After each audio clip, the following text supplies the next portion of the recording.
আপনারা? Chamber of commerce sir. Yes yes yes. এই কি করে?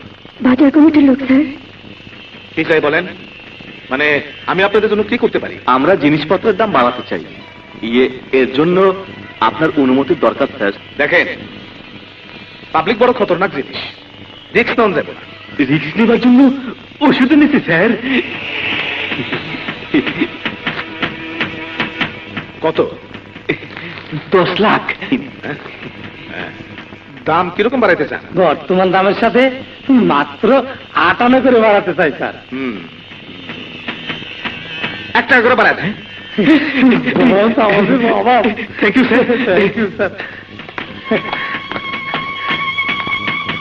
স্যার, ওরা 58 বাড়াতে বললো, আপনি 1 টাকা বাড়ালেন কেন? জিনিসের দাম বাড়লে পাবলিক আন্দোলন করব, আমি তখন 8 আনা কমায় দিলে পাবলিকও খুশি, বাজার কমিটিও খুশি। এটা পলিটিক্স।